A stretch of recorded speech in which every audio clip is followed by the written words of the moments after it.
Welcome everyone to the Ask an Architect show. We are here today with Luis Velez-Alvarez from SmithGroupJJR. Excited to have him in the building. He actually works just across the street, so not a long commute here to the show today. Today we're going to talk about his perspective on becoming an architect and kind of the next 10 to 20 years of his career and what he sees going forward, and hopefully we can provide some value to you all as students kind of getting ready to get out into the profession. He can kind of help you along the way. So Luis, if you could, can you give me the 77-second bio about who you are and why you matter? Why I matter, okay. Well, I'm an architect I'm from Puerto Rico, so I'm not local as most people in DC are. I started my career as a student actually in '97. Went to the University of Puerto Rico. I was there for on and off 5 years because I did an exchange program in Mexico for about a year. I would recommend anybody that has the opportunity to do an exchange program to do it, because as architects I think we learn a lot from kind of cultural exchanges and learning how people live and how they function in a different culture and how that influences the way we design our spaces. So I thought it was a great experience for me to do that. And also within my school years, we had a lot of work with the community. I think that influenced my perspective on what, the role of the architect in general, because we work with, not only to work on creating buildings for, say, development for commercial office buildings or for kind of investments, ventures and whatnot, but we work with people, with the community, to help them to help real life social problems. So that kind of got ingrained in me when I was in school, and I try to do that as much as I can now in practice, working with the community, volunteering, and doing a lot of that. And then I did my master's degree in Virginia Tech, go Hokies, and graduated in 2005, and stayed in the area. So it's been a good ride so far. So Luis, first of all, wahoo wah for those of you at home. Secondly, you talked a lot about community there. So I want to jump into the community at SmithGroupJJR, because a lot of the folks that are watching are interested in trying to find a job and which firm is right for them and what the next step is for them from school. So you mentioned in one of your bios that SmithGroupJJR kind of gave you a lot of opportunity early on, and you established a level of trust that allowed you to kind of propel yourself upwards quickly within the firm. Can you talk a little bit about that level of trust and how you established it at such a relatively young age in the profession? I think, when I started working in 2006, it was during a good economic period. I mean, right before the recession. Everything was great, a lot of work, a lot of opportunities. So what happened was, early on, younger people got put into important kind of positions to do a lot of, take on a lot of responsibility. And let's say it was a little bit of a swim and sink situation for a while there, but I think just having the opportunity to say, okay, here's the project, here's what we need you to do, let's see what you can do, and just taking it on, it was humbling, in a lot of ways. I wasn't expecting that at all, and I think we all, coming out of school, we do have the skill sets, we do have what we need to do, we know what we need to do. I mean, we do that day in, day out in studio. Whether it's staying all night working on a project, having the critiquing with the professors and presenting to the jury, and you can take that quickly and put that into practice if you have the confidence to know that you do have skills, you do know what you're doing. You will mess up along the way. You will have things to learn. I mean, the learning curve when you start is steep. But you have to be humble enough to then ask for what you don't know to do. You don't know how to do this, then you ask. And I think you'll find, at least in the office that I was in, they had a good mentorship kind of way of going about things, so they would answer questions you had, I mean, as it should be. And and then so I was able to create, have a team and a support team around me that I was able to use as stepping stones to go to the next level. So I think you got to find that in the office you potentially go to work with. I would also add to that experiment. If you can do internships when in school, and you can just see what you like. Small firm, large firm, sole practitioner, helping somebody, working with the community, working on corporate office, whatever it might be. Sure. So when you do graduate, you have a sense of where do you fit? Because I think part of it is getting to the right place where you like the work, but also what type of environment is it best for you, that fits with you so that you can grow. Sure. As you move along. And you mentioned confidence a little while ago, and I think if you're at a place or at a firm that really fosters that confidence, it helps you grow that much more quickly and that much faster. And so by giving you those opportunities, it allowed you, it sounds like, to both succeed and fail, and for that confidence to get bolstered as you moved along so that you could take on more and more projects and a greater amount of responsibility along the way. Right. Is that fair? Yeah, that's fair. Great. And you also mentioned team, and you talked a little bit about making sure that you find the right fit for you, and if you do, you told me earlier you've been at SmithGroupJJR for, about 8.5 years 8.5 now. So again, we've had a lot of people on this show who have been at their firms quite a long time, given the era that we're in, and we see a lot of people floating between firms, but it sounds like what I'm hearing you say is that if you're in the right place that gives you the opportunities that you need, and that provides you the chance to grow, then stay there and take advantage of that. So yeah. Yeah, I mean, there's two ways I think to go about it. One, which I promote, I think it should be, people should experiment again, whether it's during internship period when you're starting off, whether it's during school, to get a sense of different ideas, different places, different environments. But then to also realize that you can grow and change and modify your workload and the type of things you do within the firm. So not everything has to be black and white. Oh, I don't like the things that I'm doing in the office, and so I got to go to a different office. I think within the same office, if you're outspoken and you talk to the right people and you let your feelings about it known, then you can find places, find different things. I'll say in my office, we're a pretty large office. Everybody will say it's a very large corporate office, and I think there's probably a stigma out there in school. I mean, I definitely had my own stigma. Yeah, totally. So break that. So why is it okay to have a corporate office, and what advantages does that give to you? So I think in our office, it is a large office. We probably have close to 200 people currently working there, but we do have various different studios that offer different things. I'm in the workplace studio, but I've also worked with learning studio. I've also worked with a cultural studio. I've done interior, I've done exterior, and it has to do with just being, vocal about what you want to do and the different things you want to do. So Sure. It is a large office, but what happens is you get down to smaller teams. You create kind of a community of people you've been working throughout the years.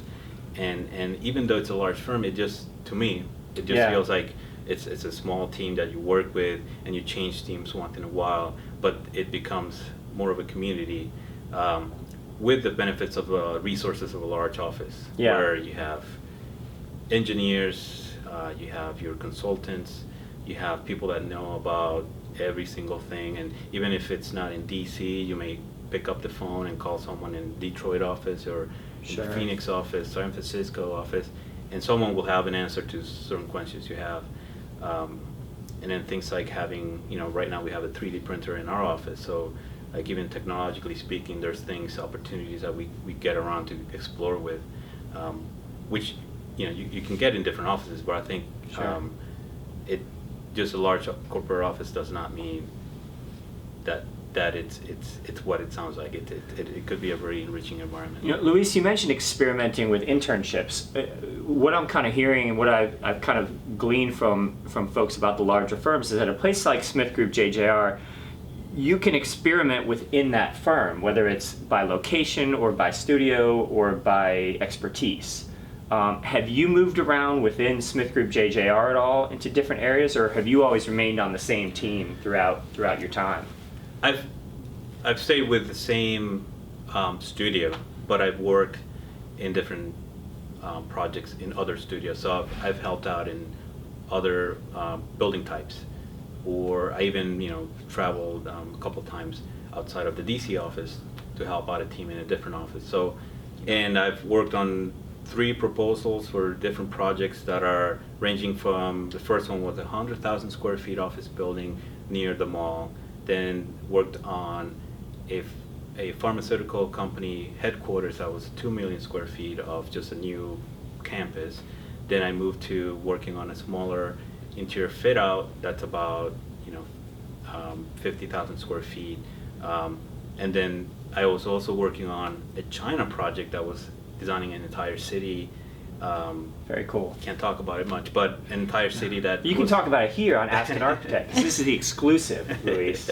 I'm just kidding. A completely different scale, and that's happened since January. So yeah, so tons of variety. Correct. Yeah, in a short period of time. Let me ask you a little bit about your teaching experience, because you've had a little bit of a tenure at Virginia Tech, right? Mm-hmm. So you came back to practice, right? So did something draw you back to practice and out of academia, or was that just an experimental time for you? You just want to try it out, and then you always knew you were coming back? Let's say it. I probably wanted to stay, and sometimes I wanted to leave. It depended. It changed. But I think, don't we all? Don't we all? Life happens. Yeah. We went down there with the idea of teaching and, sure. and having the different experience. Also, my wife and I wanted to start a family. Okay. And then moving to Blacksburg gave us the opportunity to have a yep. change in pace. Totally. Completely different pace. Yeah. So we do have a Hokie baby. He was born in Blacksburg, and then things with that. A lot of things come, yep. responsibilities and raising a family and all that. So I think I could have stayed longer teaching, but it's a completely different work environment yep. and career path. In my personal opinion, to be a full-on mm-hmm. professor sure. Takes a lot of dedication, takes a lot of passion for researching, for doing again. Publishing information or material for other, for the world to yeah. kind of vet out, and sometimes what I love teaching, I love my students. What I missed was the fact that I was giving people things to do and work out problems, and architecture, that's what you do. Sure. And I didn't have a problem for me to solve in that sense, like that huh. that intense workload where you're just thinking about how do I solve this, how do I design this, and I missed that. So at some point I had to make the decision, do I keep teaching or do I go back to yeah. practice? In an ideal world, I would probably be doing both. Interesting. And a lot of people do both, but I imagine probably in Blacksburg location is a big issue, and probably they want their people full-time to be faculty members. Is that the culture? Right. It's and again, this is during the recession. There was sure. not that many practice happening. So an opportunity for a full-time position just makes sense. Right. Yeah. There was not that many jobs around to actually do both. Let me shift gears a little bit, because it's funny that you started off with talking about experimenting, because now as we're going through this interview, I realize you have kind of experimented around with a lot of different things. So you started something called LA Ideas. Is that how you... La idea? That. Can you tell us a little bit about that and why you started it and what it is and what its goal is aimed to do? Yeah. So it actually started by a group of us. Most of us were from Smith Group. It was happening in a time when a lot of people from Latin America were being hired, and then we just got talking and went to happy hour and said, we should create a group that caters to Latin Americans in DC. I don't think anything exists at the time in the AIA DC chapter, and then different people had different kind of ideas of what it should be, and we organized, and in a very quick period of time, we created a committee, we created a program, we created a logo and everything. I mean, the name came from one of the founders, which it's an acronym for Latin American interior design architects and engineers. Sure. And that's where, and then La Idea means the idea, so it started as the idea of what this should be. And sure. So you coming from Puerto Rico and then obviously having that heritage and background and seeing some of the things that are happening in Puerto Rico now, politically and economically, what's your take on the future of architecture in Puerto Rico? Seems very volatile, to say the least, in terms of right. where it might go. So what's your take from somebody who's been there and has that expertise? That's a tough question. I'm hardly an expert in politics and economics and all that drivers, but I do know there's a lot of passions from the people that the people of Puerto Rico to just do better, do great, and can kind of rise above what's happening now. A lot of my friends from architecture school, some of them are in practice, some of them, let's say, are in kind of a dormant state and they're doing something else. But the drive to do more is there. I personally have this, I see this as training ground. I'm training myself over whatever period of time to eventually go back to Puerto Rico and have that voice and have an impact. Kind of, be that leader that can help out in other ways. Yep. If you can talk to 20 Puerto Ricans, and 20 Puerto Ricans will say, I eventually will come back. Yeah. Right now it's a tough time. There's something like 50,000 people leave the island every year, and they have been doing that for quite a bit of years. Yeah. So there's a shift in the it's a pivot point for the island, I guess, politically and economically and architecturally. And we're hoping that things will turn around. I think there's some improvements happening, and we got some good advocates as Lin-Manuel from the from Hamilton. From Hamilton out there talking to Congress, and a lot of our other known advocates out there trying to talk to Congress and figure it out. Yeah.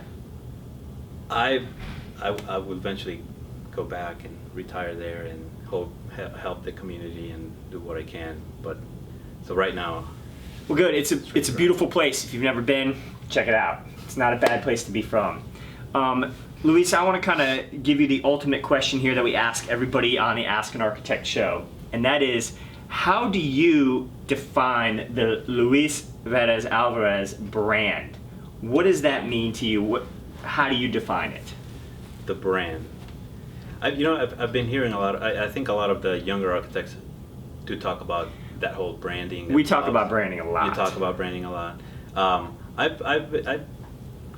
Let's say in the beginning I didn't see myself as that, and there's a generational. This is a very authentic answer. Yeah. Elaborate. But I've been shifting that a little bit and thinking of, if okay, so let's put it this way.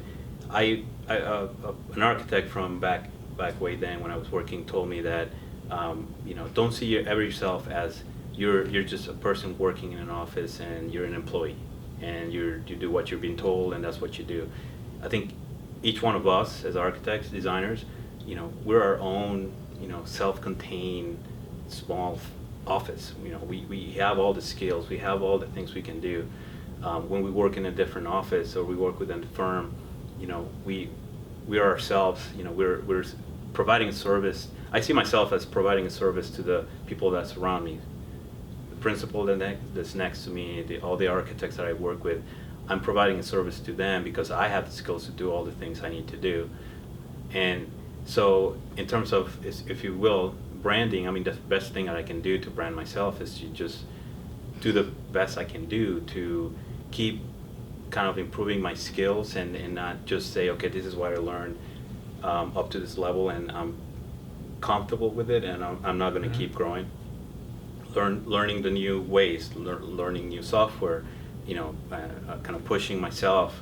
I talk a lot with well, I talk a lot with everybody, but I talk a lot with the younger. This is our longest interview by far, but keep rolling, man. The younger staff members said, what are they doing? What's the new thing?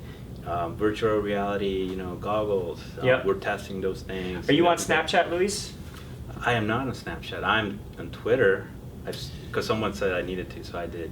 Yeah. Well, now I'm the person who's telling you you need to be on Snapchat. Okay. So get off the Twitter, get on the Snapchat. With that, Luis, I actually want to put a different brand in front of you for a second. I'm going to have Natalie come around. I'm going to trade places with her, and Natalie's going to ask you the question of the day. Okay. All right? All right. Natalie, your turn. All right.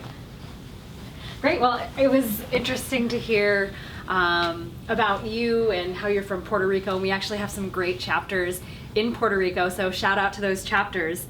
So culturally speaking, whether this was through an architecture project or otherwise,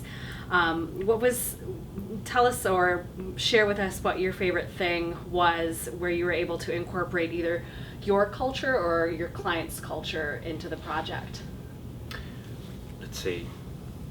Well, one project, it was small, that I think was good was, it's a little place called, it's actually called the Little Red Fox.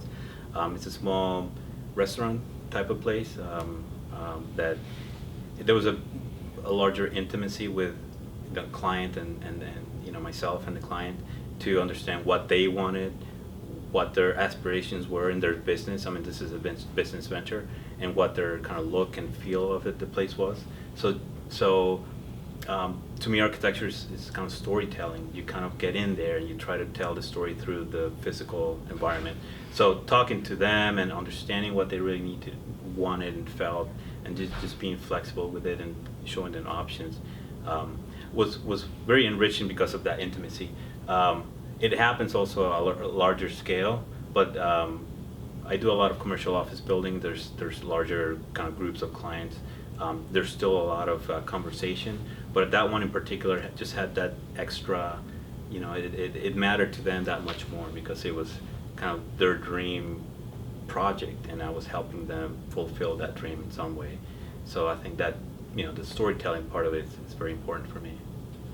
Great, wonderful. Well, we just want to thank you so much for being a guest here on our Ask an Architect show, and wish you the best of luck and hope to have more conversations with you in the future. So thank you. All right, thank you.